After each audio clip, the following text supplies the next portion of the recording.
You are listening to the AngieChu Podcast Radio Network. I'm not sponsored, but gray matter, blue light glasses are really stylish and nice, and I like them. So buy them. Gray matter, sponsor me. Hello, everyone, and welcome to the Bananas Toast Podcast, where we are recapping the Circle US Season 1. This is Episode 2, and without further ado, I'm one half of this podcast, the AngieChu. And I am the other half, everyone's favorite father figure, weird uncle, rocking a black robe because he's trying to be relaxed today, black truck driving, pancake loving, hot dog eating, Papa D. So, in case you guys missed last episode and you're wondering what's going on, this is the Banana Toast Podcast, right? The challenge is currently in an off season, and I recently discovered the Circle. I binged through 2 seasons, and I've learned that currently season 37 of the challenge is filming, and one of the cast members from the Circle season 1 is on that cast confirmed. So I figured while we're in the off season, let's do some podcasts on the Circle. I have seen season 1. This is my 3rd time watching it, so I know a lot. I know some behind the scenes stuff, and this is Papa D's first time watching it. So his reactions are more, I guess you'd say, authentic and raw, whereas mine, like, I know a lot of stuff, so it's swayed by that. And also, as you guys might have been surprised last episode, we have a video version now. So if you're watching on YouTube, hello. If you're listening on Spotify, Apple, or Google, and you want to see our beautiful faces, we're also on YouTube at the AngieChu. My final rambling before we kick this off is I'm very excited. If you guys follow me on Twitter, you already know. My YouTube has been under Angela Nicole Chu for 13 years, and it wouldn't let me change it to the AngieChu, and it made me mad because everything I have is under at the AngieChu. And today they've updated their system where I am finally the AngieChu on YouTube. So if you want to see us, go to the AngieChu on YouTube and you can find our podcast episodes. Yep. Do that. Do what you got to do. If you guys can see me, this is what my beautiful face looks like. Hi. In which case, please don't stalk me. I'm already paranoid enough. But you're a single man. You might find like some beautiful, thick-thighed emo girls with blue hair and glasses, which I know is your type to a T, who might be like, hey, look at that fine-looking guy over there. Oh, my God. While that would be great, please, and also they need to be moderately to heavily tattooed. Like, I can't, like, no, I need you to be covered in tattoos. I love chicks with tattoos. Yeah, I'm married and babied. Like, we need someone for the masses to thirst over. So everyone, send Papa D some love in the DMs. Send him some suggestive photographs if that's your love language. Oh, send me TikToks. God knows at this point that's my love language. I swear to God. I spend half my day sending random TikToks to just other people in my friend list off Facebook, just like, this is funny. Let's use this. All the talks. I'll do this after this podcast. I follow a lot of challenge cast members on TikTok, but I haven't checked for any Circle cast members. So I'll check that out and let you guys know next week if I found any of them on TikTok. I have several on Instagram, but I haven't checked out their talks. But speaking of which, let's get in to this episode. I was telling Papa D before we started recording, this is one of my favorite episodes of season 1. The dust kind of settles from the first blockening, as I call it. And, we get to see just kind of the authentic side of these people for the first time. And it is amazing. So, we kick off immediately where the last episode left off. Alana has been blocked by the influencers who are Sammy and Antonio, and she gets to go to any of the 7 remaining cast members that she wants and introduce herself to one. So it's going to let people see if the person they blocked was a catfish. And it also could reveal catfishes if they walk in someone's room and it's not who they think they're going to see. So Alana goes in to see Sammy. Sammy's shocked. She's like, I'm very mad at you. You blocked me. And they talk. And, this is why I liked Alana my first watch through, but especially my second and my current, I like her even more. Sammy says she thought she was a catfish because she listed herself as a model and wasn't glitz and glam in her photos. And Alana, says she wanted to be herself. She's a model, but that's not her whole personality. And that she, basically feels like she was judged, just like how she's judged in modeling competitions. And they have she definitely was. And they have a little back and forth. And, Alana says she actually was going to message Sammy after this if she hadn't been blocked, because she thinks that Rebecca's a catfish because of her not realizing that Chris is gay, which of course is because Rebecca is actually Seaburn and just did not pick up on that signal. She also says that Mercedes is Sammy's biggest threat and that Mercedes is close to Antonio, so watch out for that. And Sammy's kind of kicking herself because she's realizing Alana's actually pretty chill and Mercedes was her original target, and now Mercedes is still in the game. Oh God. Rebecca and Mercedes, aka Karen, makes me cringe. The name, not the person. And Seaburn, which I'm not gonna lie, that's a dope name. Same time, I can't stand catfishes. I swear to God. But yeah, no, Sammy's totally just shocked. Like, oh my God, you're a real person. Oh my God, you actually look like your photos. Like just like a freak, literally just showing up like a woman showing up on a Tinder date. Like, what the hell? I didn't think you were this hot. What? And when that comes up later, because we learn some about Sammy that sends the entire house just sends the entire house in a frenzy, like, oh my God. But yeah, no, Alana shows that she's real, and Chris is flat out just like, and Chris at one point is like, don't judge a book by its cover, and that's exactly what happened. It is what it is. In all his flamboyant preacherness. I do love Chris. Chris is dope. Chris is dope. I love Chris. I call myself, a terrible Catholic in the fact that I don't own a Bible. And I think the last time I went to Mass was Papa D and I's graduation year from our Catholic college, which was 2012. But if Chris was a preacher at a church, I might start going to church again. Like, I adore him. And we kind of see that the next morning, Alana has her exit where she says if she would do anything differently, she just wouldn't put model in her bio. And the next morning, everyone has to update their statuses.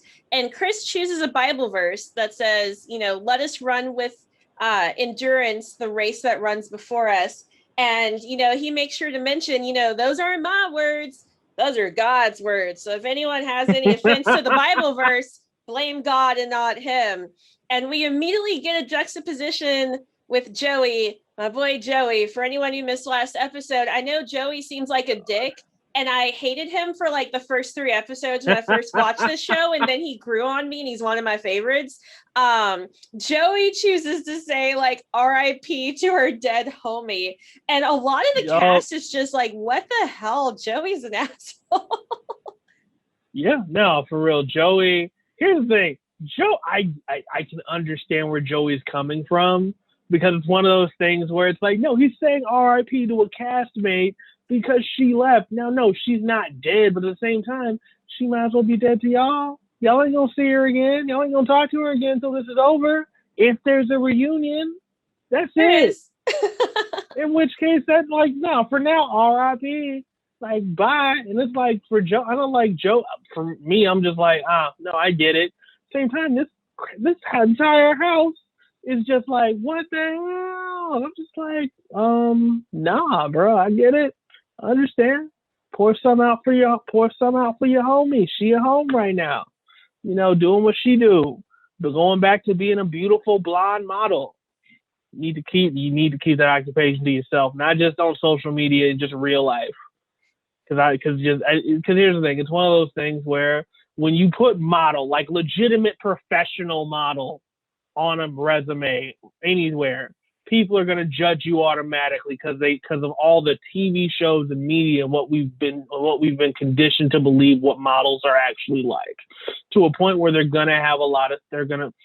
every woman's probably going to be either a little bit jealous or snidey towards you because like, oh, I bet she's just this fake chick who's going to smile and then say, and then just talk about you behind your back and all this other stuff, to where it's like, yeah, hopefully I will never say Alana should be ashamed about what she does, but it's one of those things where Alana hopefully does understand now and truly does recognize that if she wants people to recognize her as a model, she better be ready for people to judge her with the stereotypes that come with that. Now, of course, she can't always prove them wrong, and that's up to her, but she needs to be ready for that. And if she's not, then you know what? You need to just say, I do a little bit of this, a little bit of that. You know, be non-specific. Don't be like, I'm a professional model. And at one point I was at the Playboy Mansion, dressed as a bunny in a cute outfit with showing my butt. For real. And I've looked at, I follow Alana on Instagram, and there's a good juxtaposition on her Instagram because all of her photos are modeling photos, of course, like they're really good photos, but some are professionally done where you would get a lot of that stereotype of her, you're a Playboy bunny or something. But then there's some that are just really well taken everyday photos. Like there was one recently where she was at a restaurant and, a friend just obviously took like a good picture of her and she's kind of posing at the table. But, a lot of her photos are just really fun. And so, I get where she's coming from, but unfortunately the model thing, she should have added on, later, so that way people or not brought up at all. Yeah, that way she's not judged right off the bat and, can at least explain herself. Because her thing was like, I didn't get a chance to show who I really was and explain myself. She'd only really gotten to talk to a couple of people. So she'll learn. And from her Instagram numbers, she's doing well. So props to her, props to Alana. We'll see her again at the end of the season at the reunion, because since this only takes like 2 weeks to film, they hold everyone in the same area. So all of the cast members who get blocked, end up coming back for the finale. So she's not gone for good. But yeah, Chris has a Bible verse. Joey pours one out for his homie. Antonio's asking for cooking recommendations. And at this point, Mercedes, is annoyed that no one's really talking about Alana, and that Antonio was half of the influencer team, and he announced she was voted off, and he hasn't even mentioned her. He's just like, what should I cook? And he's got like a cupcake emoji and a hot dog emoji and stuff. And then finally, Sammy comes on and she says like her stomach's in knots and she's not sure if it's what she ate or if it was from blocking Alana.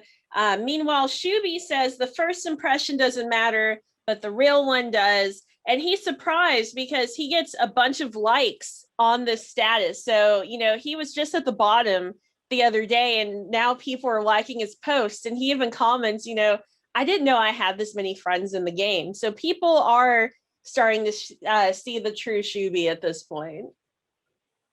They really are. In which case, Shoebomb's doing well. Shoebomb's definitely, he's really portraying the nice guy in this house. Like, I'm not here to make anybody like he's really just, I'm not here to make anybody uncomfortable. What's up? Shoebomb's that awkward average guy, which is probably why I like him. Shoebomb's me. Shoebomb basically, except he smiles more. He has a natural smile to where all my smiles, I know for a fact, just feel forced, and they do not look natural unless I am in mid laugh. And even then, my laugh, apparently, I sound like a hyena fucking a monkey. I don't even know. But it is what it is. I gotta unhear that when you laugh now. It's for real. I'm like, I know, and it's either that or I laugh like I also have a literal Wicked Witch of the East laugh, and other times I laugh like a goddamn supervillain. Like it's weird. It is. It's one of those things like you got to get me, and most random things make me laugh, and it's weird. But yeah, now Shoe Bomb's doing well. And then like I just want to go back to Sammy's post about her decision last night and her stomach being in knots. Mercedes / Karen automatically calling her out, being like, "It's karma. That's what that is. You judged a book by its cover, and that's why you feel guilty. It is what it is." I'm just like, yeah, she ain't wrong.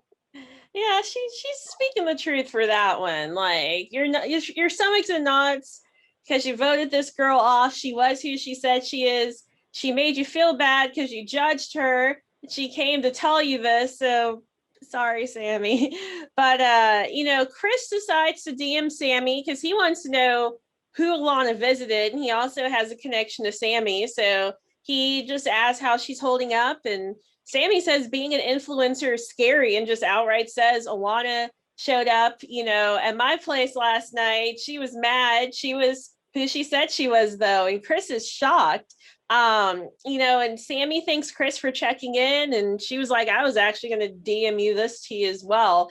And Chris is just surprised that Alana was not a catfish. All of them are surprised that she was not a catfish. They all pretty much thought she was. And he has the cutest little sign off. He's like, I need to go and freshen my coochie. And then Sammy's like, okay, I'm going to do the same. And I'm like, well, they practice good hygiene. Yeah, they do. In which case it actually leads into Shoe Bomb messaging Joey, checking in on each other.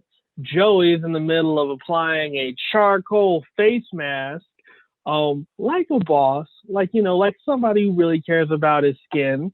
Even goes as far as to message Shoe Bomb like applying a face mask and proud of it. And I'm just like, all right, you do you. You taking care of yourself. It is what it is. Nothing wrong with that. So yes, in which case he's doing that, and Shoe Bomb is just surprised about his commitment to skincare and just like, what the heck? All I'm thinking of whenever I see that is, good God, that all I'm thinking of is all these internet videos where people put these like weird, what I'm assuming are the same thing, black charcoal masks on, and then peel them off, and it hurts. Because there are people who are dumb enough to put these things all over their entire body, and they're hairy people too. They're men, and they put them on their entire body. They're like, oh, it's gonna be fun. Then they have to peel the some bitch off. It's like, no. I'm just like, this is what you get. This is what you get for being an idiot. Are the likes worth it? Scream for the likes. Scream for the likes. My God. But no, I respect Joey's skincare routine. I feel like Joey does this enough, and from the way we've seen him just take care of himself, I feel like he's pulling a Tom Sandoval from Vanderpump Rules and like shaving his entire face. Like Tom Sandoval, it's a big thing season 1. He gets caught like shaving his forehead, and he's like, I shaved my whole face, what of it? And I feel like Joey's probably doing that. He's probably removing all the hair from his face, putting on his charcoal mask, exfoliating to a T to keep up his devilish good looks. Like, I feel like this is a thing for him. Like I said the previous episode, half the time you see Joey, he's in a towel, and it's not for anything sexual. It's just he's constantly in the bathroom, like freshening himself up. Like, I feel like if I met this dude, he'd just smell like baby powder and like angelic. Like, I feel like he's the kind, like, after the gym, he's like, oh, and like runs and just like jumps in the bathtub immediately. I don't doubt it. This dude definitely, I feel like he showers at the gym and then showers when he gets home. Like, part of his gym bag has a small shower kit, and then he goes home and he showers and finishes his skincare routine to clear his pores from all the sweats and grime he may have just gotten out, to where it's just like Joey really does take care of himself. And in which case, there's nothing wrong with that, especially nowadays. It means he's going to make sure he's good. Now there's some ladies out there who aren't going to like that, not because it's weird that he takes care of himself, but at the same time, they're just going to be like, no, I am the high maintenance queen in this relationship. I am not going to be sitting here competing for bathroom space and bathroom time and mirror time in this house. No, okay. I'm the one who does the makeup and takes care of myself and my skin. He's out there washing himself with some Irish Spring and a hose and just being okay and smelling nice, and then like waiting for me. It's just like, there are women. I guarantee there are women across the world who thought this when they saw this show. Like, how? No, I can't be in a relationship. Like, no, he cares. His skin is better than mine. He's a guy. No, it's not even like that's weird. No, it's more like, no, I have to be the pretty one. Literally, that's all. I'm the pretty one. I'm the high maintenance. All this takes work. What are we going to do? Go to a house? When we buy a house, we're going to be competing for counter space. No, I need to have 90% of the counter space for my skincare products. He has toothpaste. He has bar soap. He has wash rag. He has maybe some clippers to shave stuff. And that's it. And mouthwash. The basics. I feel like counter space would be the only thing I'd mind. I think it's because I've dated so many like high maintenance men in the past that the only time I'm annoyed is when because I have a lot of shit, and when they have a lot of shit, we don't have the space for that. Because Zach has literally a toothbrush, some clippers, and some shave cream, and he uses my shower gel. So that's it. He can just fit it in a Ziploc bag and not even fill it up. And that's why I love traveling with him, because half of my toiletries go in his airplane carry-on. But I like the representation of Joey. You can be a hard bro and still take care of your skin. Next in DM land, let's see, we've got Shuby and Joey. Antonio, he starts on a treadmill and then switches to a bike, and he DMs Mercedes because he wants to slide in Mercedes DMs. And he starts telling her, I saved you, buttering her up, I'm the one who saved you. And Mercedes is like, what do you mean he saved me? And he's like, well, it was between you and Alana. And of course, I couldn't throw you in to go home. And so Mercedes, aka Karen, is loving this because Antonio is spilling so much tea without meaning to, because he's trying to flirt. So she knows automatically if it was between her and Alana and Antonio didn't want to send her home, that Sammy was the one who called her out. So she's like, okay. And, she realizes through all this flirting, Antonio is well connected with pretty much everyone except Joey. Antonio and Joey have been at odds since the beginning, which we'll see a lot in the end of this episode. Whereas Mercedes doesn't have a lot of connections yet.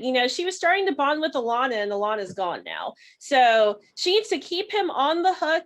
And she's just like, I might tell you more if you get to know me more, basically, and ends the chat. And Antonio is like, I gotta get to know this girl more. So, Mercedes, Karen, she's playing it smart. And she's playing Antonio like a fiddle at this point. She's getting what she wants out of him, and she's making sure he won't vote her to get blocked, and that's about it. Jesus, poor Antonio. I know, I like him. Oh my, I'm not going that far. But I don't like him, but I like him as a cast member. I'm not going that far. He's not one of my favorite characters. Probably because I'm in Shoe Bomb state of mind. I'm gonna shoot where it's just I'm this short, regular dude, and then I'm going he's a professional basketball player. He can't say he's an NBA baller, but he can say he's a professional basketball player who plays in Europe. Which, like I said, I'm sorry, I don't feel like the European leagues are that popular. Soccer is the major thing over there. Basketball, I refuse to believe is that popular. It's just not. It's not. If you watch the European leagues, they're usually the college athletes who want to go pro and they don't get drafted. into the United States pro teams like the Lakers and stuff. But since they're great basketball players, the European teams need them because they're like, hey, you're really good at basketball. So they go overseas and play. It's just like missing out on the NFL and you go to the Canadian League instead. It's that same concept. And the American players love it because they're still technically pro. They're making good money. They get to travel through Europe at that point. So it's not the epitome of their hope and dream, but it's still a good deal. A few people from Bellarmine did that, I saw after we graduated. That's dope. And you know what? I have nothing but respect for that. But yes, no, like I said, Antonio, because he's kind of a tool. He really is. Him and Joey are basically a hammer and a screwdriver. It's one of the things, neither one of them are that sharp. But honestly, if you hit somebody in the head with either one of them, it's going to ruin their day. That's really what I see when I look at both of them. They are two sides. They are on two different walls in the same tool shed. All right. In which case, like, he's just getting played, trying to flirt and think like, I got her. And Mercedes is like, bruh, you're an idiot. This is what I wanted you to do. And it's like, oh my God, it is what it is. She's just using him to stay safe. But Rebecca / Seaburn then messages Shoe Bomb. They check in on each other. Shoe Bomb states he feels vulnerable. Rebecca / Seaburn basically tries to comfort him. And it's just one of those things where that interaction, here's the thing. I automatically think that interaction is fake. But that's because Seaburn is a catfish in this game. So I'm just like, oh my God, nothing you say in my opinion is genuine because you're using your girlfriend's photos. But at the same time, they did seem to have a slight connection. Shoe Bomb's not trying to flirt with anybody in this house, which I love. He is not Joey or Antonio. He's just like, hey guys, what's up? So, what are you guys up to today? Just straight up, just platonic, like, hey guys, what's up? Let's talk. Let's see what happens. But yeah, no, oh God, like Seaburn and Karen are gonna tick me off this entire season because I can't stand people who catfish other people. And I get it's a game, and I get it's a game, but at the same time, just like, oh my God, no. Somebody needs to meet these people at some point. Like, I need that bubble busted. No spoilers, but when bubbles get busted, it becomes a lot of fun. I won't say who sees who, because I will say it's not Seaburn and Karen who see each other, but I will say there's this beautiful moment later in the season where a catfish gets blocked and goes to visit someone who's also a catfish. There's a different moment where one catfish starts flirting with another catfish, and it's like the most awkward, hilarious thing ever. So there's some fun catfish moments that come and play this season. There's, I'll say, about 5 people that will meet, and I think like 2 or 3 of them turn out to be catfishes. And then towards the end, we just start whittling people down until there's 5 remaining. So there's some fun moments with catfishes, but we do get rid of catfishes. And I'll also say for the finale, there are a couple of catfishes there and they get to meet each other. And that's hilarious as well. Because it's like, God, who are you? But we'll get to that in a bit. Who are you? I'm Rebecca. So we get an alert, and Alana has left a video message, and Sammy's really nervous because this is the first video message. She doesn't know what Alana's gonna say, what she's allowed to say. Yep. But Alana just reveals, it's her. She's a real person. She's not a catfish. She is a model, but there's a lot more to her than that. And she's disappointed that she was judged for being a model like she always is. But she wishes everyone well. She wishes them good luck in the game. And everyone, especially Joey, is just kicking themselves like, damn, she wasn't a catfish. She really just was this cool chick who happens to be a model. Yup. Joey's heartbroken. Joey's just straight up like, no, why? Joey's heartbroken. He didn't even know her. He's heartbroken. Like, oh, she's real. Oh God. And like, I guarantee Joey trying to find this person at the end of this show. Like at the end of this show, come this reunion, Joey is going hard for this woman. Like, oh my God, hi. Like, I didn't vote for you. I just want you to know that. So, you know, you want to come by and meet my mom? She makes some mean pasta. And just like, oh God. I won't. And I won't say. I won't say who or if we've met either participant yet, because that's going to be a fun secret. But there is a connection that happens between two cast members this season, where when one gets blocked, they visit the other. There's a steamy makeout session. It's confirmed that they did date briefly after the show. So we do see love happen between two real people on the cast. So yeah, the circle has everything. But poor Joey, he decides to slide into Antonio's DMs to antagonize him. And like you said, they're two sides of the same coin. So this is a fun interaction. And he's just openly like, do you feel like a fucking dick for voting her home? And Antonio's like, I don't feel like a dick, but I feel guilty. But in reality, he doesn't really feel guilty at all. And Joey's upset that he sent home a real person. And Antonio's like, he's pretty ballsy for someone who wasn't even an influencer. I'm going to send him home next.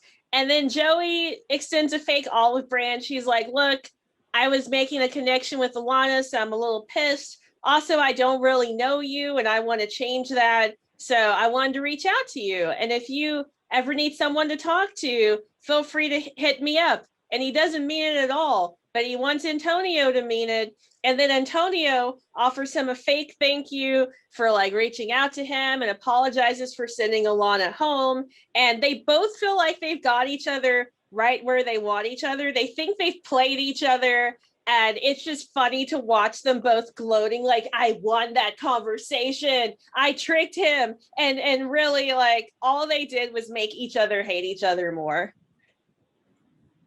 Oh God.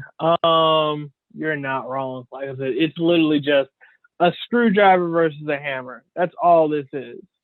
That is literally all that was. That was like when a screwdriver talks to a hammer and the screwdriver's trying to piss the hammer off. That's it. That's it. Jesus. And I'm just like, y'all are both so similar. Like with just one of those things, like y'all will compete over the same girl. And like Joey's just gonna be that over there macking like the Jersey boy he is. And then Antonio's just gonna roll up in this place like, what's up? I play professional basketball. No, I'm not in the NBA. I play in the European League. I have a house in Barcelona. You should come visit. You know, I'll fly you out there. You know, we'll spend some time together. We have Barcelonan food. It's amazing. Oh my God. Just literally, oh God. And I can't stand.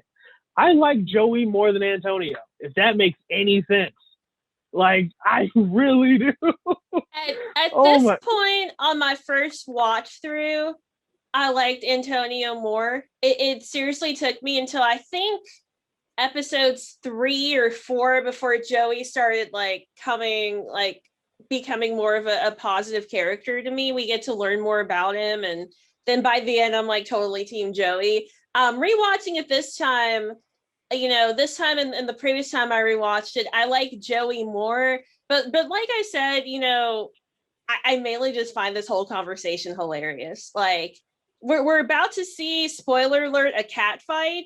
But first we get to see the bro fight, and I'm just enjoying it because I like both dudes. So I wasn't rooting for either one. And I just like watching them basically do the same thing to each other. Oh my God. But yeah, they just like for real. They are two tools in the same tool shed. That's all it is. They own 2 different walls in the same tool shed, but believe me, they both just tools. But yes, then we get to see the group chat with Sammy, Mercedes / Karen, and Rebecca / Seaburn. Rebecca starts it by checking in with the girls regarding the elimination. Sammy lets them know Alana visited her, and they all just like, oh no, what the heck? No, she didn't. And then Mercedes just proceeds to twist the knife about Alana getting eliminated and them sending a legit, genuine person fucking home. And then Mercedes also discussed the possibility of Mercedes getting eliminated because Mercedes was already told, basically, yeah, so I heard you voted for me, and Sammy ain't admitting to nothing, and I don't blame her. She's trying to be smart. Yeah, Sammy's being smart because at this point she knows it either came from Antonio or it just came from a random person. So it's her word versus theirs. And, Mercedes is just like, I figured Alana would have come to see you. If it had been me who went home, it would have been on site. No disrespect. And, Rebecca Seaford is just like, oh my God, what have I started? And Sammy keeps just trying to be like, Antonio was a part of this too. He said your name first because your pictures are too filtered. And Rebecca's just basically like, ladies, calm it down. Like, Antonio was a part of this. Don't let him off the hook. Ladies. And Sammy eventually is just like, it was a hard decision. And we do see, her and Antonio struggling with it last episode. But she's like, it's a hard decision. Yeah. And you're not going to understand until you're an influencer and you've been in that position. And, that causes Mercedes to simmer down a little bit. You can tell the cat fight is not completely over, but it's on pause for the moment because, it's true. You're not going to know what it's like until you're the one deciding which of your cast members to just block immediately from everyone without a goodbye. And Rebecca is just like, oh my God. Like, if anything, they both like her now and they don't trust each other. So she's put herself in a better spot. But you can tell that even though even though Seaburn is pretending to be Rebecca, he's not used to how catty women are in their DMs to each other. And he is just stunned. And this continues for as long as he's on this show, where he just keeps getting himself into trouble, with women and female conversations, and he learns a lot in this show. That's what I'm gonna say. I don't doubt it. I do not doubt it. This is the only good thing that can come from catfishing is you get to see what women are really like when men are not around. And at that point, it's like the mask comes off and it's like, oh shit, all right, let's see how this goes. But yes, it gets catty and heated, and then like it is what it is. We don't see some more stuff happen. But then they get another alert, like game time, who this?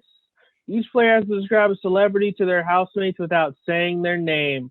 In which case the best player gets a prize that we'll find out later in the show. And so one thing that I did see about this game is that everyone uses the most obscure facts. You don't use anything that could actually legitimately help.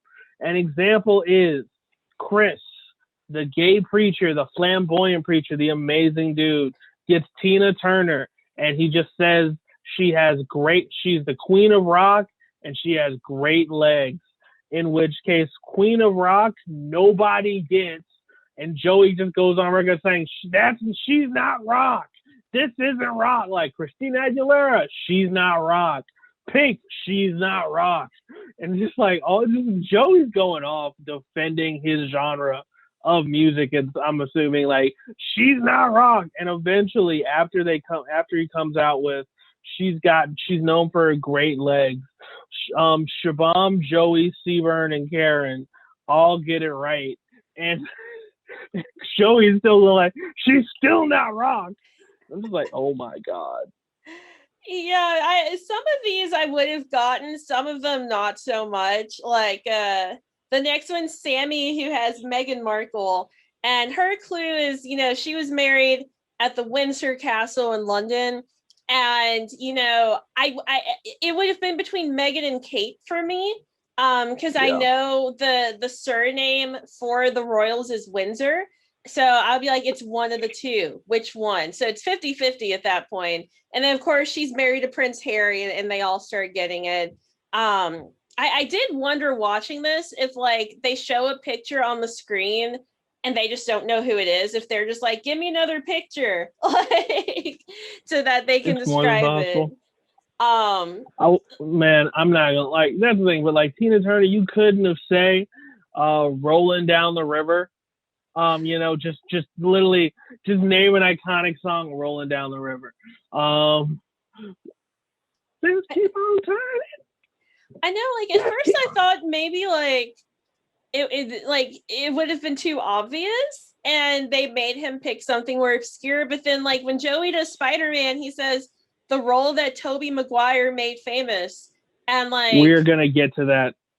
We're gonna get to that because I have a rant for that. Ooh. They went into some geek shit and oh my god, we gonna go in order. Make no mistake.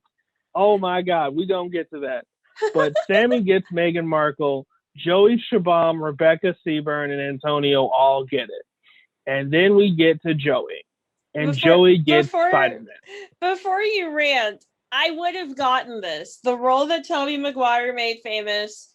I'm that person who likes superhero movies, and except for like the Thor movies and Guardians of the Galaxy, I watch them extremely ridiculously late. So I still haven't seen the new Spider-Mans yet. So my guess, would have automatically been... You're fucking up. I'm going to let you know right now. You are fucking up.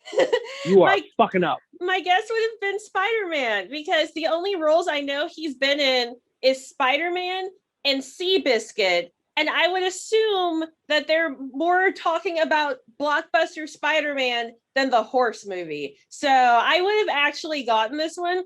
But I love how everyone's just like, who's Tobey Maguire? Yes, because everyone's like, Jerry Maguire? And like, you can tell, like, God, I feel old. But no, here's the thing. Shoebomb guesses Spider-Man. And then Shoebomb has the nerve, the audacity to say Tobey Maguire is the best Spider-Man out of all three. And at that point, I'm like, no, blasphemy, sir. Don't make me reach through the screen and take your nerd card. Absolutely not. No. We can all agree that we can give respect to Tobey Maguire. He made the role famous. He was the first one. He's the first one through the wall, and he came out smelling like roses. Spider-Man smashed box offices like it was nobody's business. When Spider-Man came out, everyone watched it. Everyone was in line because Spider-Man was the most relatable superhero in the Marvel universe, bar effing none, especially based off the cartoon. Because Spider-Man was constantly struggling with making sure his Aunt May was okay, trying to have a girlfriend or a personal life, and being Spider-Man and fighting every one of these crazy villains, including Fisk. William Fisk, who one point Peter Parker worked for and then almost got arrested by because he was framed by Wilson Fisk. It was ridiculous. But no, absolutely not will we say he's the best out of the three. And the reason for that is because of one very simple damn thing. Spider-Man quips a lot. His mouth is the greatest weapon, one of the greatest weapons he has. Spider-Man's quips and just back talk and all his little silly shit and monologue and dialogues that he has are as powerful for him as Thor's mother-loving hammer. And to say Tobey Maguire, who didn't get damn near a single quip in until Spider-Man 3, which was horrible, by the way, worst out of that entire series, you're going to sit here and tell me he's the best one? No. If we're going by just quips alone, Andrew Garfield, the second Spider-Man, was better than both the two. And the reason for that is very simple.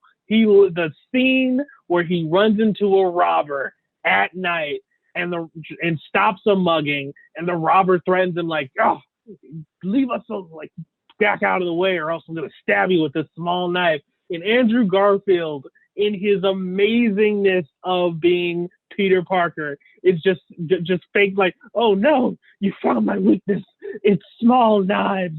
And just on his knees like, oh God, acting like it's kryptonite and he's Superman. Then just thwip, straight up gets him on a wall, leaves him for the police to come by, and is like, bro, acting like an idiot. And then at one point, it may have been the same scene, he literally winds up in a car behind a car thief. It's like, bro, dude, you shouldn't, like, here's a rule. When trying to steal a car, don't dress like a car thief, man. It's a dead giveaway. Because it's like, like, oh my God, yes, this is the Spider-Man we needed. And then he screwed it up. So they went in a different direction with Tom Holland. Tom Holland is not bad. Tom Holland's not bad at all. Tom Holland's just immature. That's okay. He's eager and he's an immature little child trying to be a superhero and succeeds very well. But no, I'm sorry. Tobey Maguire is not the best out of all three. He's the first. Tobey Maguire, like, he played it well, but like you said, he's not quippy. Like, and it might be just the era of when the movie came out, but to me, like, he's the serious emo Spider-Man. Like, when I think of him as Spider-Man, I have the nostalgia, ironically, because the room I'm in right now, a fun fact, I turned my old childhood bedroom into my office because my mom's my nanny when I work during the day and when I do this podcast and other video work. So I'm in my childhood bedroom, and I just remember, dashboard confessional, like, vindicated and everything, and dark colors and serious Toby. Like, he wasn't quippy. It was just like the movie for 14-year-old emo AngieChu. So I feel you on that. Spider-Man that we should have gotten, but it was the Spider-Man that you know what, we needed, because we needed it on screen, and it smashed it. And I'm not knocking Tobey Maguire's performance. Realistically speaking, they didn't write him to be quippy. Also, especially pretty much after the first movie, we can tell he wasn't going to be quippy when he's like facing the Goblin or Green Goblin. He's like, "Show's over, Gobby," and it's like, oh wow, no more of that, none of that at all, ever again. And they listened until the third one with the symbiote, and he's just like, ooh, because he turns into an emo, dark, moody Parker. I'm gonna screw over Eddie Brock, who deserved it.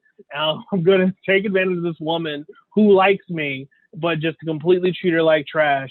And then I'm going to completely embarrass and destroy my supposed best friend, who basically thinks I killed his dad. He's like, I'm gonna kick your ass, Parker. And then Parker's like, ooh. Like, I'm just like, okay, wow, no. So Dick Parker is the closest we get to Quibi Spider-Man from Tobey Maguire. And I can tell you right now, I'm not here for it. So you know what? Good decisions. Good. You stuck with one. You stuck with a decision. You stuck with a direction, and you kept at it. That's fine. But no, I'm sorry. Tobey Maguire was not the best Spider-Man. That is blasphemy, Shabam. That's a strike. That is a strike, sir. Okay? May you get stricken down. I wish you a week of getting stricken down by random spider webs for that. I'm sorry, but no. You cannot say, do not spurt that blasphemy or that. No, absolutely not. Thank you for coming to my TED Talk. I feel like Shuby is the kind of guy who, like, studies spiders and is happy to see them. And that's not an insult, because I have like 3 really good friends who are like that, where they're just like, oh, a bug. And they just overanalyze every bug they see. Like, I feel like Shubham is one of those where he'd be like, oh, what an interesting spider. Speaking of Shuby and his magic powers, Rebecca aka Seaburn gets Chris Hemsworth. I will say, I feel like I know what Chris Hemsworth looks like, both as Thor and from other photos, but I legit did not recognize him in this picture. Every time I've rewatched this episode, I don't recognize him. Even this third time, I was like, who is that again? And they're like, Chris Hemsworth. And I don't know what it is about this photo, but the man looks different in it. But Seaburn gives the worst clue ever of he has gorgeous blue eyes. And everyone's giving really good examples. Brad Pitt, Karen says Jesus. Like, I can think of so many celebrities I throw out that have gorgeous blue eyes. And Shuby gets it. He's like, oh, it's Chris Hemsworth. And even Seaburn's surprised that Shuby got this answer. But I'm just like, even if you're trying to be like a ditzy girl, why is that your clue? Like, I know Shubham somehow got it, But why is that your clue? For the record, I did not know what color Chris Hemsworth's eyes were, and I've seen I all knew the they Thor were movies and loved blue. them. I knew they were did blue, but not. I wouldn't have guessed him. My first guess also would have been Brad Pitt. My second guess would have been Jared Leto. I would have said George Clooney just for the hell of it, because I don't know. I don't pay attention to the eye color. I just don't. Like I just really do not. When I'm watching a Thor movie or anything he's in, Chris Hemsworth is in, I'm not worried about his possibly pewter blue eyes. Like nothing on screen that I've seen makes it seem like makes his eye color pop out. It blends in with the rest of them to where like it's this Norwegian blonde looking dude. It would make sense if he had blue eyes, but I'm not paying attention to that. I'm more paying attention to the helmet that he wore for 10 seconds in a movie before throwing it off and going helmetless for the rest of the entire show. I'm paying attention to that hammer, Mjolnir, and then Stormbreaker, and the armor, and the muscles, and the hair, and the red cape. Like, I'm paying attention to all this. Like, eye color is not coming up for me. I'm paying more attention to Heimdall's eye color because his eyes are literally gold. So that was the worst clue ever. And Shabam got that because the force is strong with him. And I respect this man for it. Yeah, and then the last one, which equally is a terrible, answer for it. Karen, aka Mercedes, gets Henry Winkler, the Fonz.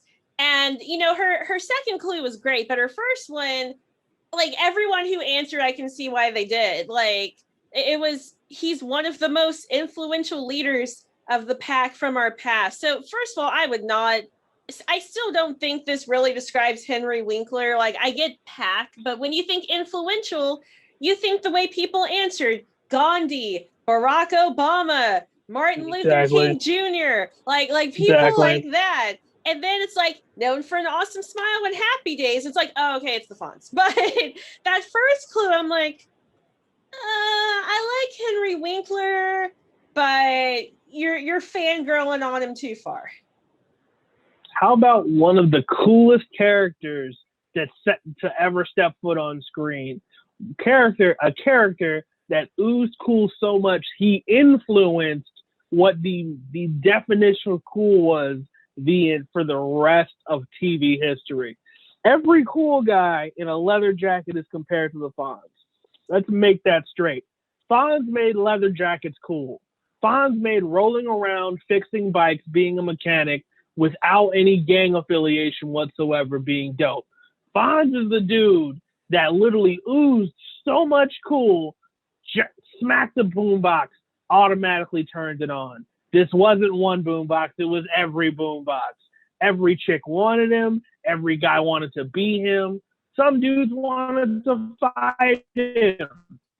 Guess what? Fought, won, did work. This is a dude who oozed so much cool at a drive-in. He rolled up on his bike, literally had a waitress, ordered food, had a waitress bring it out. When he didn't have a car window to hang his tray on, he literally rolled up on the car next to him, put his tray on the window, and the guy was like, "Are you serious, dude? I gotta go." Fonz was like, "Be cool, dude. I eat fast." As he's taking the smallest bites ever, talking to Richie Cunningham. Why I remember this, I have no idea, but I do. Happy Days and was I'm just awesome. I'm just like, this is the dude who influenced the meaning of cool for a character for every TV show moving forward. And the only reason he may not be influencing now is because Gen Z don't know about the Fonz. They don't know about him. Okay, they don't know about rolling down in the deep with Fonz. Okay, man, the Fonz was before their time. Hell, it's before my fucking time. But I watched reruns on Nick at Night and Tuesday, Wednesday, Happy Days, and like yeah.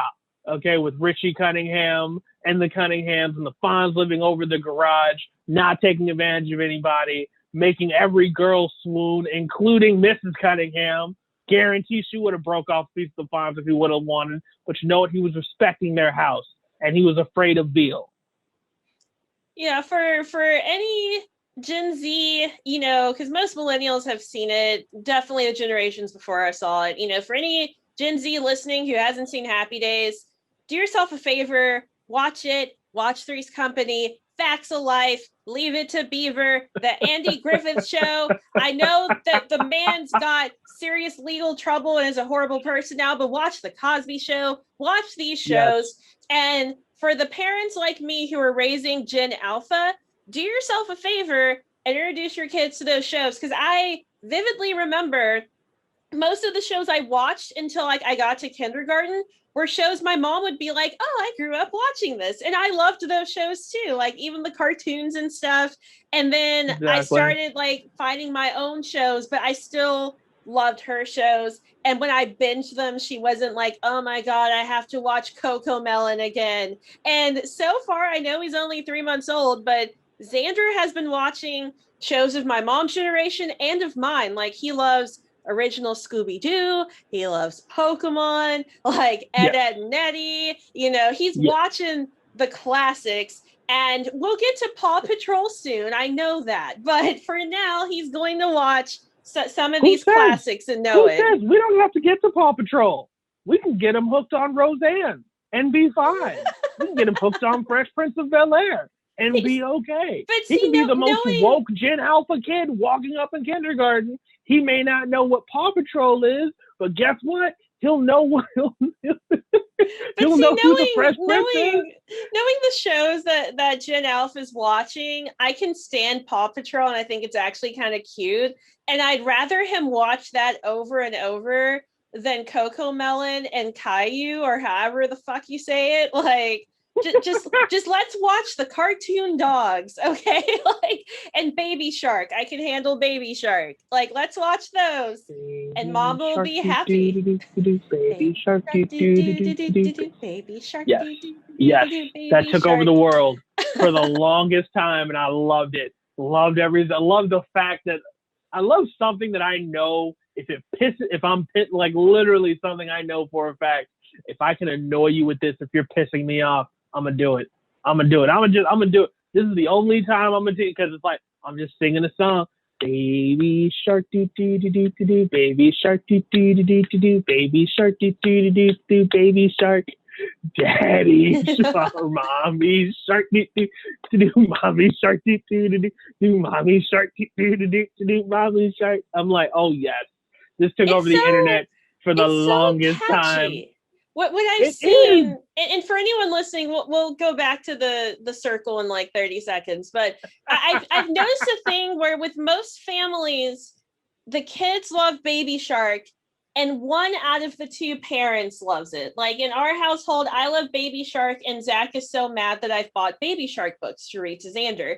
And most other couples I know with children, one of them, whether it's mom or dad, they enjoy it, and the other is like, oh God, make it stop. I don't know what it is, but I have yet to find two parents who both hate Baby Shark or two parents who both like Baby Shark. No, here's the exact reason why. Because that one parent knows, because here's the thing. When one parent hates it, that other parent knows for a fact, oh, I have something I can use against her or him. And it's usually the dude. Why? Because the woman will probably do something super look at her being all high and mighty and blah, blah, blah, blah, blah. Or I didn't take out the garbage. Or you know what? Or she does something that's just really annoying. And it's like, aha! Remember all those times you made me take you to your girlfriend's meetings and wine tastings? Guess what? We're paying it back. Baby Shark for life. Baby Shark. I'm going to sing it with the kids. I'm going to make sure this kid annoys you with it. Beat you to death with it. We're going to be born in it, raised by it. We aren't going to know normal music until he's fucking 21. And by the time we do, we're going to be like, this is weird and boring. What the hell is mumble rap? Oh, God. Yeah. No. Just straight up. Yes, that is why one parent likes it and the other parent hates it. Why? Revenge. Because odds are the one parent that likes it is probably the parent that doesn't have to spend time with the kid, and the one parent who does like it or doesn't like it is the one that's getting beat to death with it by their child. And then the co-parent starts singing it like, you son of a bitch. No, You leave that alone for our child. And he's like, oh, you don't like this. Hey, kid, let's sing mommy's favorite song. Baby shark, baby, let's do the dance. Let's do the dance, because this once you've learned the dance. You've learned the dance and you know it. This is just like, I'm like, you learn the dance and you know it. So you got to do it. So the kid does it too. And the kid learned it. And he learns how to clap like a shark, even though it's kind of like an alligator. But who cares? Who cares at this point? Kids don't know semantics. We are just doing it because why? One, because it's funny how much it annoys mom. And this makes it worth it. For sure. And just for the record, if you ever need to annoy me and I do something to you, mumble rap is outlawed in our house. We're both big 90s hip hop fans. Our son is going to know about Tupac and Snoop Dogg and Jay-Z and not mumble rapping. There is no Tekashi 69 playing in this household. But moving on to the circle. So they better teach him some WAP. Teach him about some WAP. Wings and pizza. I played WAP on a loop when I was pregnant, so he probably knows about the WAP, but I don't think I should play it in front of him for a long time. No, it'll calm him down. He heard it in the womb. He's good. He's good. Garrett, try it. Next time he freaks out and starts crying. Just play some WAP. There's some hoes in this house. There's some hoes in it. And just like, what's that? Like, just make a video of this kid calming down, like, hoes in this house. It's like, yay, this is the song of the womb. Okay. I'm in a safe space now. It's like, yes, this kid's gonna be down with the swirl. I love it. So next we they finish their game and they hear that as a reward they're gonna get a party tonight, and they also get to add a new photo to their profiles. So they're all excited, and they get to decide what kind of photo to add. Should it be something similar? Should it show a different side of them? And for a lot of them, they choose to pick pictures that show, a different side to themselves, either a more sensitive side, a more athletic side, a family side, a sexy side, just something, to differentiate, and even for the catfishes to make them seem legitimate. You want to try to pick something that shows you're a real person. And while they're picking those, we get a new cast member. We finally get a new cast member. This is Miranda, sometimes known as Randy. Just kind of a cool party nature girl. I really like her. I full disclosure, when I checked Reddit, some people hate her, some people like her. So Papa D, I'm curious to see how you end up looking at Randy over her course on the show.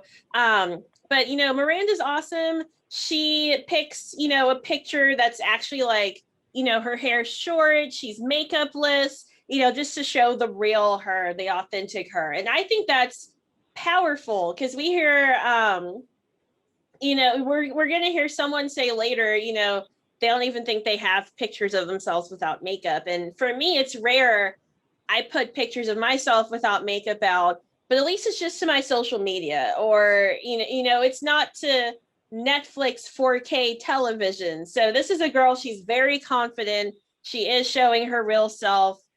Props to you, Miranda. And it's cool that we're seeing this as the others are setting up pictures to show other sides of themselves as well. Yes. With Miranda, what I can she seems like first of all, we learned she's bisexual. We learned she's more of a lone wolf. We learned that she falls super hard, super quick for people, and it doesn't turn out well so far. And all I'm thinking is, okay, so you're this classic bisexual woman that I've heard about, who at this point, I'm assuming when you get in a relationship with a woman, on the second date, you bring an overnight bag because you're ready to move in. That is a huge TikTok trend at this point. In which case, I just feel like she's kind of like that romantic, slight hippie, chaotic, bisexual woman who is just like, I love men and I love women. I go where my heart takes me. It is what it is. If I get my heart broken, I'm going to mourn. then I'm going to go get somebody else, and I'm not going to try and fall for them. And then I fall for them, and it sucks. Then I'm back at it, just cycle and repeat and repeat and repeat. I feel like I've met her. I've met a Miranda / Randy, and not a Sex and the City Miranda, but this Miranda. I feel like I know I've met her somewhere. I know for a fact I have. It may be in our friend group, it may not. I don't remember, but I know I've met this type of person before. But yeah, she seems cool. I'd say in our personal friend group, we had some Mirandas. As we've gotten older, they've become less of Mirandas. But we did have some Mirandas. I will say for any Miranda fans, her Instagram is awesome. She's got some like chill hippie photos. She's got some neutral like tattoo photos. And then she has a lot of lingerie. She's got into lingerie modeling since the show. So there's a lot of very racy photos as well. I also just pulled her account up to double check before I said this, and it was wrong because this is the Bananas Toast podcast, and her handle is Randy Bananas. So I feel like it was destiny that she would come on this show, and we would do a podcast for this show. So we have found another Bananas. No relation to Johnny. I searched that up like a while back. I'm like, does Johnny have another sister I don't know about? Like, I thought he just had the one. Is she another one? But no, this is just a Randy Bananas. But another good follow on Instagram. Like, she's very well rounded, so you get a little bit of everything from her. That's good. That is good. But moving on. We get people. They get a care package that shows up to their different apartments. It usually has a lot of party stuff in it, and for some included a pizza, which I'm digging. My only thing is I forget who, but somebody looked like they ordered pineapple on their pizza. That's a strike against you, sir. I'm gonna let you know that right now. I'm team ma'am. pineapple.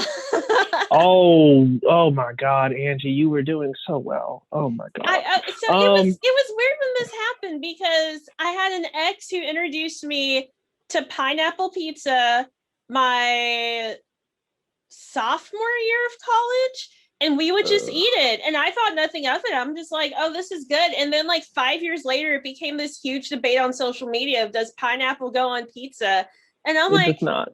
What? Where did this come from? I've been eating it for years. No, it does not. I feel like if I knew this before, I feel like I forgot about it and just forgave you.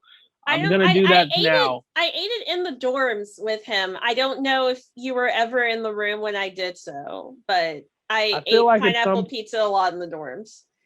I feel like at some point you told me, not that you ate it in there, just like you like pineapple pizza. And I'm like, oh God, Angie, no. If you remember the tall emo gentleman whose name started with a T, anytime he was around and we were eating Papa John's, it was pineapple pizza. Oh God. Oh Lord Jesus. I still love you. It's okay. Oh God. Yeah. It's just like we can't order the same pizza. No. No, do not let that citrusy juice of pineapple touch my meat loving pizza of pepperoni, sausage, and probably ham. Don't you dare. No. It will no. No, we can't have there's no half and half. No, that pineapple seeps into the cheese and it just seeps into the cheese and carries over. The median is broken, like the entire pizza tastes slightly of pineapple. I refuse. So no, but pineapple pizza. I've heard pineapple goes good with ham. As someone who doesn't eat pork, I don't know if that's true, but for me, pineapple pizza. A traditional Hawaiian pizza is pineapple and ham. But yes, it's a thing. For me, pineapple is good when you just want one topping. You want that sweet salty combo, and you just do an extra cheese and pineapple. But my go-to pizza is mushroom and onion, and I'll add on like spinach or tomatoes or something. I get like a self-made veggie pizza because I'm not one for olives, so I don't like ordering a veggie pizza. I like to make my own veggie pizza and then put extra cheese on. Meat. You like the meat? You can come over and eat pizza with Zach. He's always like, oh my God, there's vegetables on the pizza. Only vegetable that needs to be on my pizza is tomato sauce. That is it. Everything else needs to be cheese and meat. It's pepperoni and pork sausage is my favorite. Throw in some ham on there if you need to. It makes it good as well. But yes, all the meat. Oh my God. Yes. I'll say when I still ate beef and pork, my go-to was pepperoni, Italian sausage, and extra cheese. But it's been 17 years since I stopped eating beef and pork, so I no longer have any desire to touch it. Gotta be pork sausage. Italian sausage has seeds in it for whatever reason, and I don't know why. I'm telling Joey. No, it has to be pork sausage, not Italian. Italian sausage has a slight spice to it, which is good, but also has like seeds. I swear, I pulled seeds out of meat, and to this day, don't know how seeds got in meat. But it is. But like, I'm like, no, okay, we can't do. We need regular pork sausage.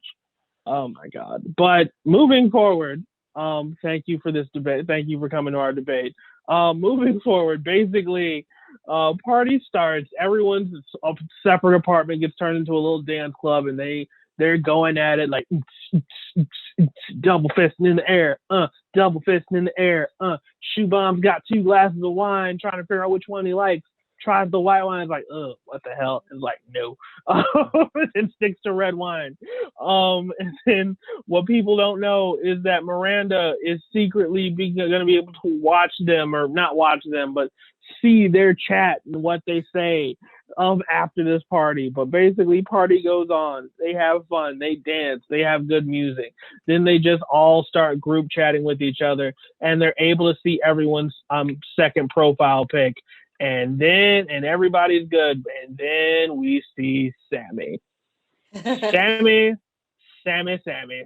with that gorgeous bottom half, floors everybody. Shoe Bomb just like, oh my God, what the Sammy, the hell? Just literally, and Joey just falls hard. Joey's like, oh God, what's up? Okay, I see you, Sammy. I see you over there. Hiding that bodacious booty, just all up in like things. He's just like, yes, absolutely, let's go. I want it. He goes so far as to message Sammy directly, like, what's up, Sammy? How you doing? So yeah, booty though. Just flirting hard, and Sammy's just like, oh my God, no, get the hell away from me. Ha ha ha. Funny. It's like just literally being like, no, thank you. Request denied. Like, no, there is no future here. There is no safe haven here. Bye, dude. In which case, oh my God, just literally. Then we get Antonio messages Rebecca Seaburn about her second photo. And Antonio thinks that Rebecca Seaburn likes him. And I'm just like, you are an idiot. And like, Rose was like, you are an idiot. At the same time, like, damn you, Rebecca Seaburn, for freaking just, oh my God, just manipulating this poor man. This just weaving your web of lies to just manipulate this poor man's soul. Oh. I feel so bad because right now he's flirting with like 2 catfishes, and one is like a hardcore lesbian, and the other is a dude who's dating the chick in the picture. And I'm like, poor Antonio. At least Joey's flirting with real people at this point. But Miranda gets to also see the second photo as well. She's crushing hard on Sammy, like, oh, Sammy, oh shit, let's go. And also she thinks Antonio is sexy. Makes sense. And I'm just like, Miranda. Yeah, Miranda's gonna get to private message someone later in the evening, and she's not knowing who to pick because she is thirsty for like half of this cast right now. And she's like, which one should I pick? And to make things more like, to make things harder for her, they end up playing Never Have I Ever, which we'll get to in just a second, because similar to last week, I want to ask you questions as we go over this, but I do want to backtrack for a second to their dance party junior, seniors, Move Your Feet starts playing, and we see they're all like singing along and dancing along to it.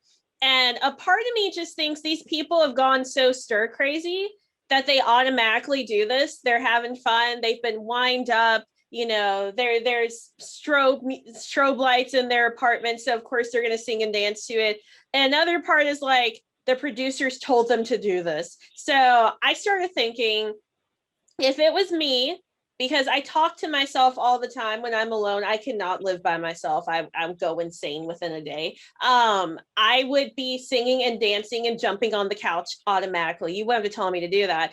Papa D, if all of a sudden this dance party started in your room, would you be singing to it and dancing to it? Or would producers have to be like, get up and act like you enjoy this? First and foremost, I need background. Am I on a reality TV show, or am I just in my room right now and random music starts playing and strobe lights start going on? Because I'm going to let you know right now, if I'm right now in my room, just in random music starts going off and strobe lights that I didn't install, I'm like, okay. As much of a dance animal as I am, I'm also a strong believer in the paranoia. And if strobe lights and music started going off in my house, I'm going to go in a corner and cry hysterically and grab my child and make my way outside and hope I don't get kidnapped by an apparition or run over by a car. If I'm on a reality TV show, though, I'm going to be partying my ass off. So I'm going to say on a reality show. Fine. On a reality show, you really don't need to tell me. I'm probably not gonna like it if it's expected of me, because I guess I have that weird rebellious energy slightly. I don't like being told have fun, smile, and all this other shit. But it's like, if you just let me be and like let me get into it, I'm like, oh shit, okay. I may start on the floor, then I may bust out a little bit of dance moves at the same time. I was like,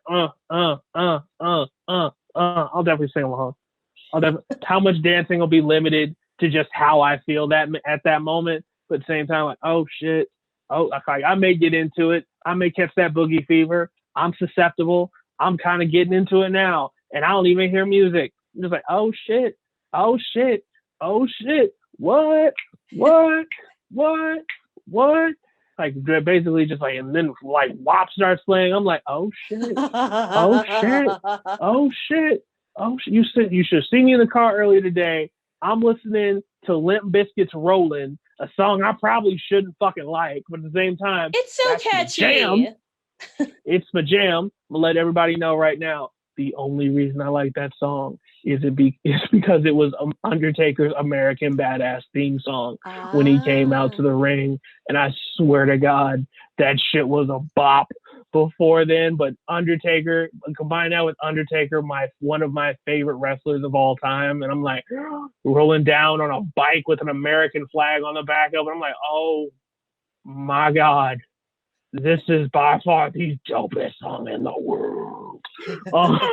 But I'm going hard in this. I'm blasting this shit right now. Yes, rolling. Keep rolling. Yeah, keep rolling. Keep rolling. Like, just straight up losing my fucking mind. I'm like, oh my God, we turned our backs on our ancestors today. We don't give a fuck. Like, just no. Like, we are going hard for some Limp Bizkit right now. Good God. But yeah, so long story short, like, don't tell me to dance. Just let me work my way up to it. And yes, eventually it will go down. And I will probably be like, oh shit.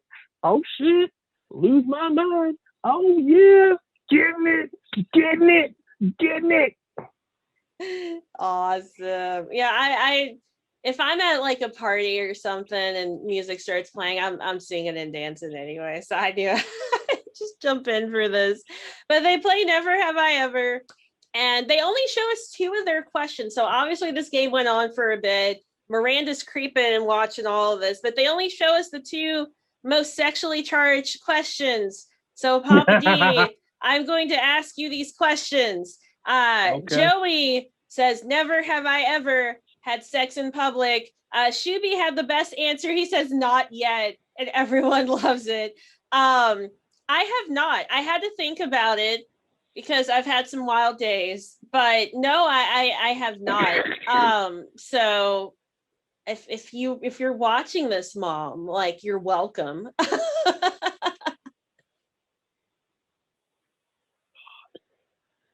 Long story short, no, I have not. Trying to say, I partly wanted to say not for lack of trying, but no, I really have never tried. I've made out with people in public, Oh, that but doesn't no, never. count. Yeah, exactly. So like, no, I've never attempted to or had sex in public. You're welcome, Mom, and almost stepdad Philip. Like, I haven't shamed the family, but no, I've never had sex in public. I've honestly never wanted to try because my fear of cops is real. That's mine also, too. Whenever I've had the opportunity, I'm like, I do not want to get arrested for this and have my face like on KentuckyArrest.org for this. Like, that's the only thing that ever stopped me. Is I'm like, I don't want that indecent exposure charge and go into the police station for this. No, let me tell you the big thing that stopped me with that. The big thing that stopped me with that is if you bone in a public place and get caught, and it's a public place where children can be. They're not there. Offender. But they're like, children can be there. Like, at some point, a judge can legally put you on the national sex offender list.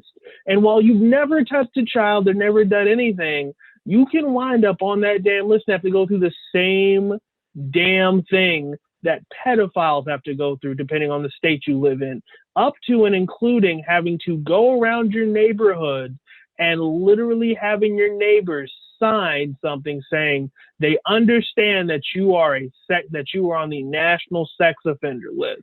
Because scary thing, or just weird thing, is a actual lot of people who are on the sex offender list have never touched a child. Most of them, like, half of them are peeing in public, because when they're like, the scare tactics, they're like, go on Google and look up sex offenders in your neighborhood, and it's like the scary number, and you're like, oh my god! Like, most of them, it's they peed in public or something, or their boobie fell out at a concert. Like, most of them aren't child diddlers. Yes. Now, make no mistake, I have no love for the ones who are, but at the same time, I'm just like, I'm not risking getting put on the sex offender list for this shit. Like, there is no WAP made, and I'm talking about Lita and Trish Stratus in a threesome WAP. No, I'm not. I'm talking about Kat Dennings and Rebel Wilson, or just Kat Dennings by herself. There is no WAP that has been made on this planet that is making me risk catching a charge and winding up on that list. Absolutely not. Because I guarantee you, your chances of getting on that list are honestly, how good does a judge feel that day? That's pretty much fucking it. Like, if you're a dick, or if a judge just feels like being a vindictive asshole at that point, despite whatever the intent was, guess what? You can wind up on that motherfucking list. I'm like, that by far is my worst fucking fear. One of them. And I'm like, it ain't happening. So I'm sorry, to answer your question, no, I have never had sex in public. Realistically, I never am. The most public I feel like it's gonna be is maybe in the driveway of my girlfriend's place, and she better have her own place where hopefully there aren't any children around. Wait, do cars count if they're not at your house? Oh my god, yes. Oh damn, I'm a hoe. Oh my god. I'm talking about, like, on a park bench, like one of our friends did when we went up to New York 6 years ago. I did not believe him. I really didn't. I knew he didn't have a reason to lie, but I swear, I just it went over. I'm like, you're kidding. Like, I refuse. I refuse to, like, park but at the same time, like, anime conventions and on the beach and stuff. That's where most of our friends who I know have had sex in public have. I didn't know cars counted. Oh god. Cars count. Hashtag sorry, Mom. It was so like, public. It's just in a car. but it's like 4 in the morning. Okay. The guy who had sex on a park bench in New York, it was like 3 in the morning. I mean, no, wait. Yes, it counts. It completely counts. We're not in public, we're in a car. Try telling that to a police officer and see what the fuck they say. I promise you will catch the same damn charge. Damn Only it. difference is maybe, depending on the parking garage and where you're at, maybe the child sex offender or the freaking sex offender list be off the table, because it's like, realistically, what are the chances of a kid showing up in a parking garage at 4 o'clock in the morning on the near the Empire State Building or some bullshit like that, or you're in Kentucky near the Louisville Slugger Museum or on the waterfront, and it's like, okay, that's fair. Same time, judge could still be a dick. But yes, having sex in a car counts. Well, womp, womp, womp. Well, the next one I can say no to. So the other question we get, never have I ever had sex with the same gender. And here's what I will say, because I have lots of beautiful bisexual female friends who have propositioned me, and I'm completely fine with that. Women are beautiful. Women are great lovers, but they don't have the part that I require. So while I've made out with and motorboated a number of women, #sorry mom, I have not had sex with the same gender. And then I married a man, so that ship has completely sailed at this point. Okay. So, short answer is no, I've never had sex or done anything with a man. That being said, I'm not going to lie to you. One of our friends has propositioned me multiple times. I'm pretty sure I know the one. You probably do. He's our favorite. Tiny and very gay, #be gay, do crimes. Bearded, in shape black man. Yeah, him. He thinks you're sexy. My only regret is he's not a woman. Damn it! Just be a woman. Like, I'm gonna tell you right now, this man has literally gone as far to say, "I'll put on a dress, I'll lay face down, you won't know anything, and just go in." And it's that I'm like, no, absolutely not. And it's like, you don't have to touch me. I just want to blow you. And I'm like, no. I'm like, like, I'm not gonna lie. Part of me is like, if I close my eyes and just imagine somebody else, nope, not gonna work. Okay, can't do it. I like vagina. Okay, we're gonna use the regular clinical term, vagina. Yes. Yes. I like that. Okay, just it is what it is. I like it. You like kinky people too. That too. Like, not even gonna lie, I'm waiting to meet somebody who I feel comfortable enough exploring some kinky stuff with. That being said, what I also will say is, I do not care how you were born. What I care about is what you are now and the plumbing you have now. In which case, there's some other stuff that applies. Like, I can't do women with facial hair. It's just you can't have a hairier face than me. You can't, like, that's just a personal preference. But no, like, just like, so I can say this. I am open to dating a trans person as long as the plumbing's right. I can say that wholeheartedly. I've thought about it, and realistically, I can say that. I'm also have a weird draw to Mr. Ma'ams. And for those of you who don't know what that is masculine women. Like, just women, like tomboys, or just women who don't really act very feminine. Like Nicole from The Challenge. Sure, yes. You can go with that. But yes, like, I'm okay with that. Like, I'm the part of me is like, yeah, okay, I can do this. I can do this. It's kind of like it's like banging a dude, but with a vagina. I'm okay with this. At the same time, I'm also like, I can't do, but at the same time, it's the only drawback to that is, since they're not very feminine, there are times where they are not as emotionally acute or emotionally sensitive as I'm used to where I have to be the sensitive one. And I'm like, crap, I'm the sensitive one. Damn it. Like, I can do it, but at the same time, like, I need you to pick up when I'm laying down. Like, I can't sit here and talk to you like one of the dudes. I need you to talk to you like an equal. At the same time, that's nothing to do with being a man or woman. It's just like, can we get on the same damn wavelength?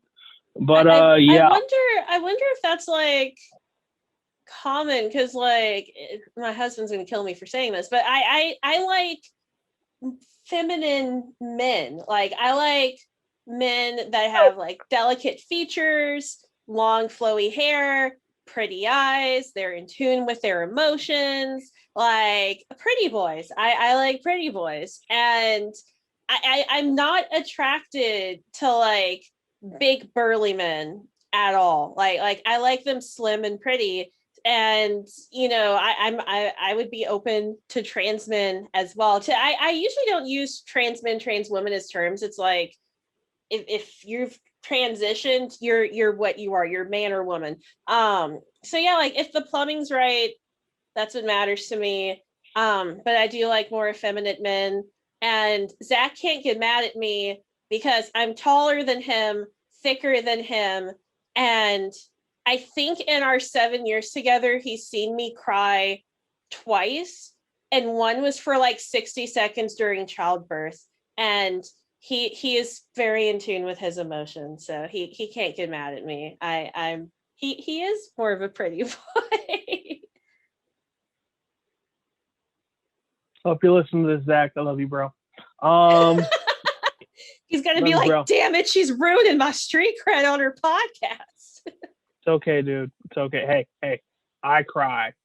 Okay. I'm very in tune with my emotions, bro. I'm telling you right now, I cried at Endgame. I can't watch New Amsterdam because that crap makes me cry. Literally buckets.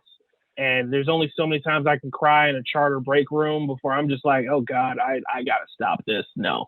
I gotta get on my right mind. Charter didn't make me cry. Charter made me angry, and I was like angrily vaping in the bathroom like every break, and I'm like, I need to get out of this job. No, it wasn't Charter that made me cry. It was the fact I would watch New Amsterdam on my hour-long lunch break on Hulu on my phone using their Wi-Fi and just literally watching this show. I'm just like, oh God, this is so real. I use the website Does the Dog Die religiously because I can't deal with like sappy kid movies that with dead animals. So like usually if the movie's about an animal, I won't go see it out of principle because the animal's probably going to die. But I check that website and I refuse to see movies. I don't like chick flicks where you just cry the whole time. I also never could watch Extreme Makeover Home Edition because it was always like the kindest people with the worst luck, and then they have their like luxury house, and I would just be like a mess sobbing buckets with that show. So I had to stop watching that too. Understandable. I'm trying to think any other like legit drama shows, like, oh God, Grey's Anatomy, had to stop watching that. Oh, I quit watching that seasons ago. I couldn't do it. I love it to death, but Final Fantasy 15 made me cry like a bitch at the end. I don't blame you. Cried when Cade died in Destiny 2, in which case, yeah, like I said, it's one of the, I'm not afraid to cry. It's just one, but at the same time, it's like, damn it. It's the same time, it's like, damn it. This just fucked my day up because now I'm deep in my feelings. I will always cry at Endgame. I will always cry when Tony Stark dies. Oh my God. Like a child. Oh my God. Anyway, it's okay to cry, dudes. So like, if you find, let me phrase this. If you got women or friends or just any friends of any gender who just make fun of you because like, how are you crying? It's like, you need to leave them people alone. Because I'm gonna tell you right now, depending on the movie, it's okay to cry. Honestly, it's okay to cry. Period. Sometimes you just gotta get shit out. Like Lord of the Rings made me cry. I cried in a lot of sad movies, like legit sad, just sad, breaking up movies. I'm like, oh God, no. I think the weirdest one, and it's a meme, but it's true with me. Pokemon, the first movie. the like first Oh, million God, times yeah. I saw it, I actually was stone faced. I think because I've never liked Ash, and that's a rant for another day. But I legit didn't care that homie died, but and he came back to life anyway. It's not a spoiler. The movie's been out for like 22 years because I'm old now. Exactly. No, it's not a spoiler. But then, like, by the time I was 16 through present day, I will bawl during that scene. And I still don't care about Ash, but I'm so sad for the Pokemon. Like, I feel so bad for them because they do care for him. And I just think about, like, if I had a heart attack and died on my floor and my animals were like, Mom, Mom, and then just like laying there, like, whining next to me. I'm like, and so I think I developed feelings as an adolescent. Yeah. Yeah. I definitely grew into my feelings as an adult. Because I remember being in the theater and hearing people crying, and I'm like, why the hell are you guys crying? Yes, I understand that completely. This brings me back to college. This is going to be the last thing, then we're going to finish this show up. In college, I had a friend who literally made a bet and said, I will bet you money that this movie will make you cry. If it doesn't, I'll pay you $20. I'm like, you ain't said nothing but a word. Okay, let's go. And he made me sit down and watch P.S. I Love You. I haven't seen that one. Oh God, it has Gerard Butler and Jennifer Garner in it. Basically, spoiler alert, this movie's been out for over a decade. But still, spoiler alert. Or not over little less than a decade, but still, spoiler alert. P.S. I Love You. Gerard Butler plays a guy who's with his wife. He knows he's dying, and he doesn't really tell his wife, and it kind of just happens. All of a sudden. And what ends up happening is the wife goes into a legit grieving widow mourning state, and it is tough. Everything falls apart. She's wearing his clothes. The apartment hasn't changed. But what he does is he helps her grieve even in his death, because he's left notes and made arrangements to help her move forward past him, like leaving notes about what to do, stating, I hereby release you, go party with your girlies, get your slutty friend to go make a plan. And she's like on it. He even plans a trip to Ireland for this woman because that's where they originally met. And she goes to the travel agency that he booked the plan through. And he literally, when she tells her name and what she's there for, the travel agent cries because it's like this. She knows this dude booked a trip for her on his deathbed, basically, and it's messed up. Like, there's so many things that should have made me cry, but I wanted $20 really badly in college, so I'm like, I'm not winning. I'm winning this bet. I can't watch it now because I know I will fucking break down. Like, it's not even funny. The I can't. sweetest yet most depressing movie. I think that's why I haven't seen it. Like, it really is good. It is good. It is innocent. It is charming. Oh my God. I love it. Realistically, it is a great movie to watch. It's a movie, if you need to cry, it will make you cry. But at the same time, I'm just like, I can't watch this if I'm in a good mood. I ain't gonna watch this. No, it's not a bad movie. I'm just like, I can't cry. But I don't need to. There's some stuff I need to, like, no. Okay, we're gonna back that all the way up. Like, no, we are not sitting down and watching P.S. I Love You. I don't need to cry more today. Okay, I'm an ugly crier. But anyway, back to this show. Well, I'll say as my last anecdote because it's funny, and then I've only got like one more paragraph for the show. I've had a personal vendetta against Adam Sandler for almost 14 years now, because anyone who's seen this movie is going to know exactly why.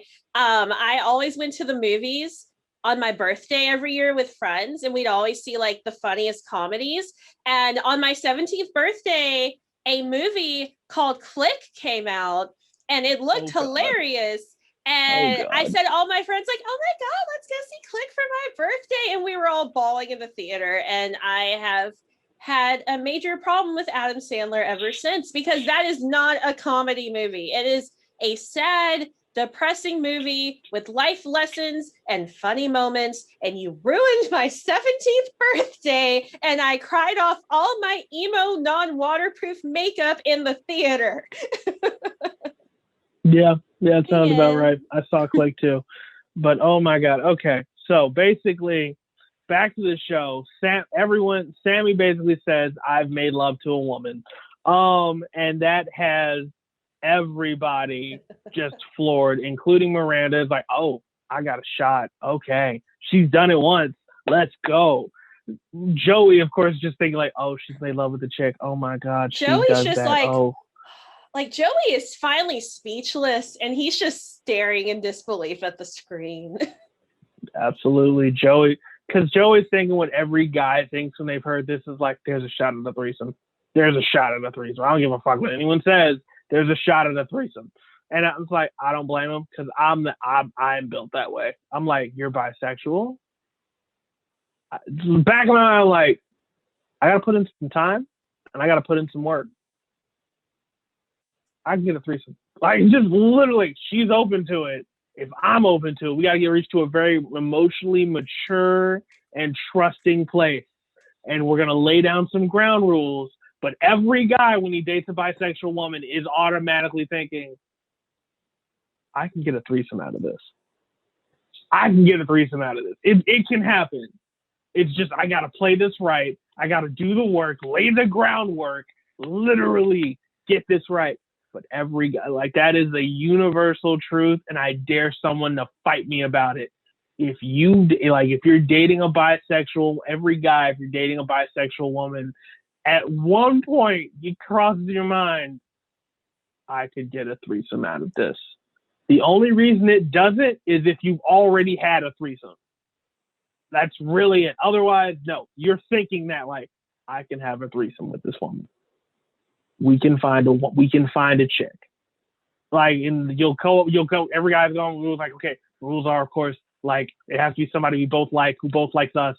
And, maybe not a friend, just some rando that we're not a friend, but not a rando, somebody that we don't see that often and we don't talk to, like, and we're not going to cheat and all this other shit. And then, like, of course, everybody's touching everything. It's no, like, only she can make out with her and I can't do anything but just touch her. Like, no, everybody, yes. Every dude thought this. Anyway, Miranda hears this. Miranda's like, oh, well, Sammy's on my radar now. And Antonio is sexy. And basically, they find out Miranda gets to invite somebody to an after party, basically a private chat, or I'm assuming a private chat, to speak with one of the housemates after this party. And we just leave it on a cliffhanger because we don't know who she picks. And that's for episode 3. Yep. And we get Shabam's catchphrase that people put on Reddit all the time. He's just like, holy shit. And that's just his thing, and I love it. God. Just to up the ante a bit, because I think it'll add to this cliffhanger, which is like the first minute or two of next episode. It is a private DM for whoever Miranda picks.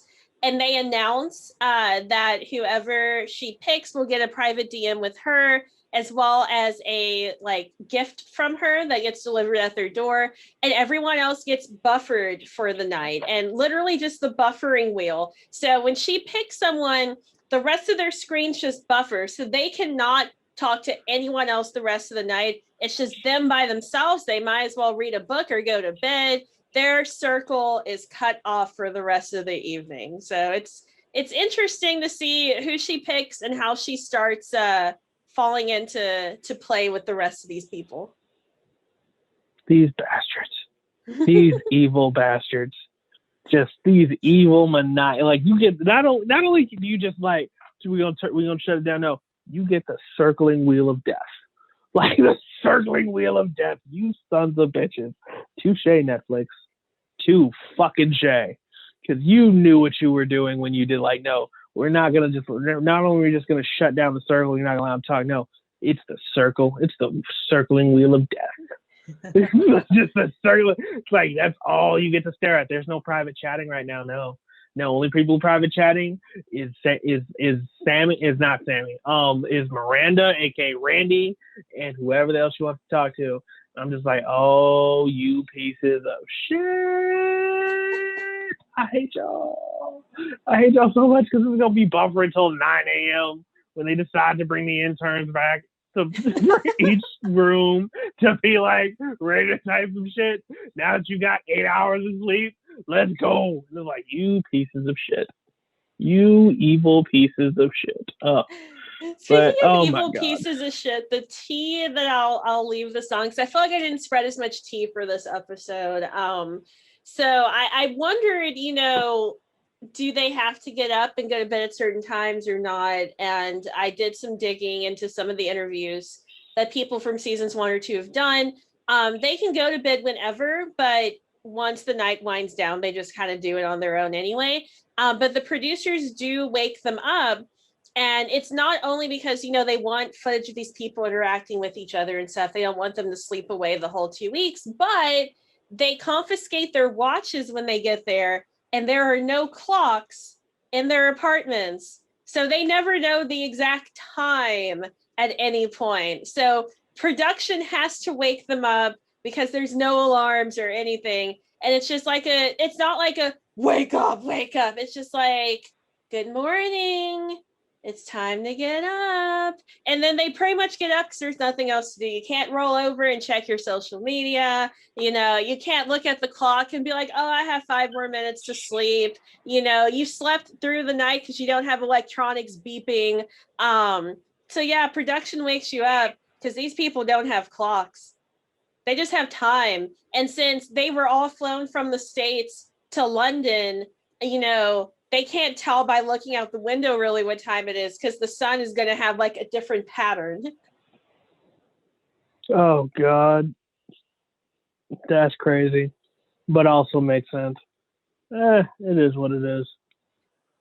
Well, yeah, that was episode 2. I'm excited because episodes 2 and 3 kind of blur together for me. So I kept having to catch myself and be like, wait, that hasn't happened yet.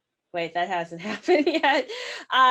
3 is really good though. Especially when you've got Randy thrown in the mix of stuff. So excited for next week. I'm excited to get the ball rolling.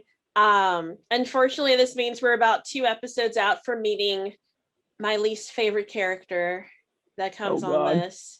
If anyone was following my Twitter when I watched this, and I did a thread as I was binging through the seasons of The Circle, and half of the tweets are about how much I hate this person. So there will be some AngieChu rants later on, but everyone else I like. Like there's one character I don't like at all. There's one I'm met on, and the rest, like, I genuinely like them. Some of them I love, but most of them I like. So it's fun when I get stabby towards one character. We will see. Well, it's getting late, so go ahead and hit it with them socials. So you can find me officially on all social media as the AngieChu, because as I said at the beginning of this, YouTube finally let me change my handle. So YouTube, Instagram, Twitter, TikTok, they're all at the AngieChu. So I'm so happy it's 13 years in the making. Yeah, you can follow me. Definitely, subscribe to this podcast, whether it's on YouTube or whether you're on Spotify, Apple, or Google, so you get all the new episodes. We're going to be doing both seasons of The Circle, and then the challenge will probably be back on at that point. I'm super active on Instagram. I'm decently active on Twitter and TikTok. And you also get updates about this podcast if you follow me on Twitter. Dope. Very dope. You can follow me on the Snapchat at Papa D618. You can follow me on the Twitter at Papa D618. You can follow me on the Instagram at Papa D618. You can find me on the Snapchat, not Snapchat, on the Facebook. But don't find me on the Facebook. I've got 2 random friend requests right now, and I actually have mutual friends, and it's really weird because I don't know these people. So it's like, what? Do you listen to this podcast? Message me, say something. You can also find me on the TikTok at Papa D _618 if you find me on the TikTok and like this podcast. do me a favor and send me videos of goggles. Send me videos of you rocking some goggles, because you know what? I'm a goggle head. I love goggles. I don't ride bikes, but I love wearing goggles on roller coasters just because it just helps me, and it gives me a good excuse to wear them. That, or either I rock goggles as sunglasses, just to rock goggles as sunglasses. Also because I loved Digimon as a child, and all the leaders had goggles on every single time. Loved it. So yeah. Keep doing you. Don't take any wooden nickels. Listen to your favorite father figure. Peace, love, and pancakes. Bye-bye.